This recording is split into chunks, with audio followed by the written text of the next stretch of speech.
Hey guys, welcome to Ingen Dinosaur Profile, and today we're going to be doing a completely unscripted episode due to how this information that has just came out, how new it is. It has just came out within the last day. It is DinoTracker.com, which has been made by a collective source of information that has been put out by us, as well as a few other groups out there, but there's a few things that I want to mention about this website because firstly, they do bring up some very interesting things that I wasn't even aware of, and secondly, they also bring up some things that are just factually completely wrong. So I do want to talk about the website a little bit. So in one of the videos on the website, you can clearly see a Compsognathus in a cage that is on a truck, and there is a label on this truck that is the thing I want to talk about first. The Kirby Enterprise is the logo that is on the truck, which is a company that I'm sure quite a few of you are familiar with. It's basically just a handyman foundation. They do a lot of carpentry,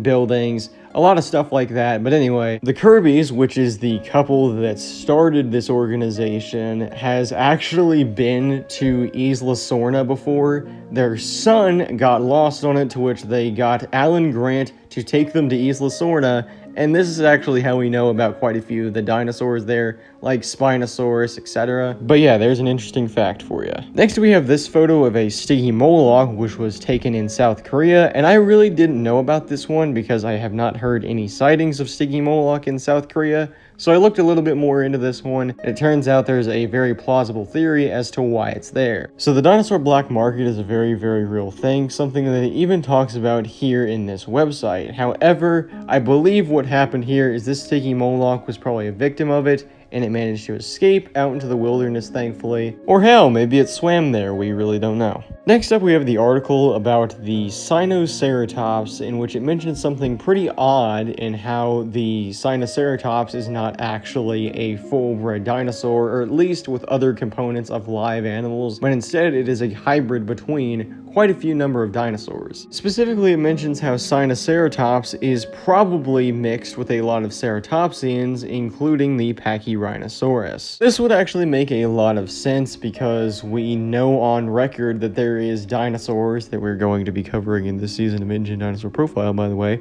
that are hybrids when they claim to be just normal dinosaurs. Animals such as the Tarbosaurus are actually made out of things like Allosaurus and, ironically, the Sinoceratops, not just Tarbosaurus DNA. So I could definitely see them doing this. The next things we'll be talking about is all information that is somewhat well known, but I'm going to be adding things onto it because I feel that they are necessary to talk about. So something that I found that was very interesting on the website is there was this sighting, which I'm showing you now, that happened in Wales of a supposed Carnotaurus attack that happened to these vacationers. But I have an alternate theory that this was not a pair of Carnotauruses, but instead something a little bit odder. A pair of Ceratosauruses. So as you can see by this photo right here, Ceratosauruses do like to live amongst others of their species. They actually work in somewhat of a pack-like system to where there is an alpha of a small group of Ceratosauruses, to which this alpha will command the others in that group. Carnotauruses, on the other hand, are much more lonesome. They do not like to be in large groups. In fact, if there is multiple of them in a pen, they will literally start to freak out. With all of this being said, though, the article also states that the eyewitnesses claim these predators had two horns above their eyes, which is a pretty key fact of a Carnotaurus. But moving on, we now have an information page about the Parasaurolophus, a hadrosaur which I'm sure a lot of you are familiar with. This page goes over how the hadrosaur was probably somewhat omnivorous, or at least in its prehistoric life, due to hadrosaur fossils being found of feces that have crabs in them. We've shown on the channel before that there is several sorts of herbivores that are indeed omnivorous, the Cosmoceratops being the most prominent example that we've seen, with very literal evidence of this guy going after small animals on occasion. So it wouldn't surprise me if the Ingen Parasaurolophus also is somewhat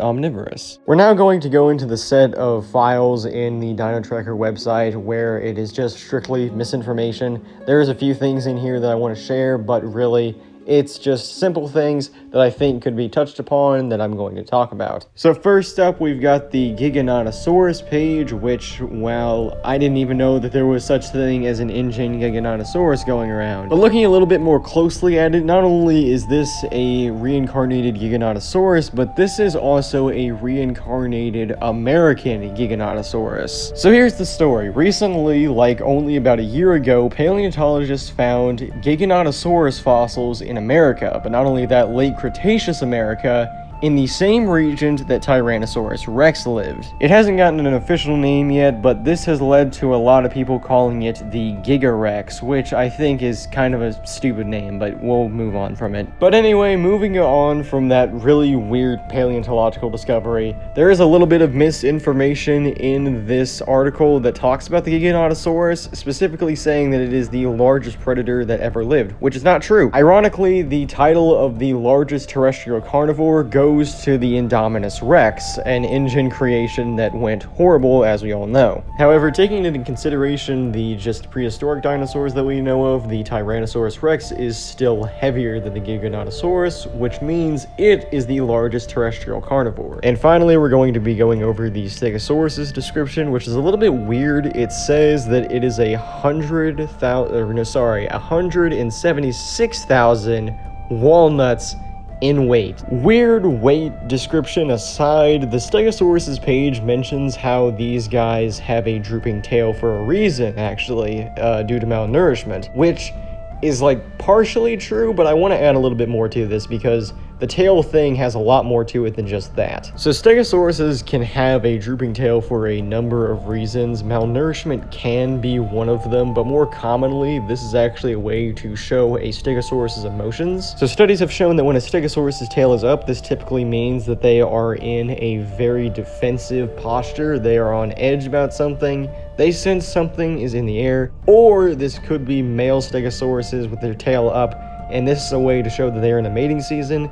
They have a lot of testosterone flowing through their veins, and therefore their tail is high in the air to show how proud they are of it. A tail that is drooping is usually more of a sign that they are tranquil, they are calm, they are not at all under any sort of threat. Another thing to note, a few people have speculated on the whole lips thing with stegosaurs. So they're supposed to have beaks, but the Jurassic World ones do not have beaks, they have lips. They have these because of inbreeding. So originally there was not Stegosauruses on Isla Nublar. They originally came from Isla Sorna and were then transported to Nublar in, I believe, 2007. And these guys, of course, on Isla Sorna, they would breed quite a lot, as you can imagine. And you know, there's only a limited number of stegosaurs, there's only a limited population. So of course it would intersect at some points, and that's how we got the lips on stegosaurs. But yeah, that's all that I can talk about right now, so thank you all for watching this video. There is a little bit more to this website, like some files that we found in it that are kind of secretive, but those are going to be talked about at a much later date. For now, I really don't have much more to say. Season 4 of Ingen Dinosaur Profile is completely and utterly done. There is 25 episodes to it in total, and yeah, I hope you guys really enjoy those. But thank you all for watching this very special installment, and as always, if something chases you, run.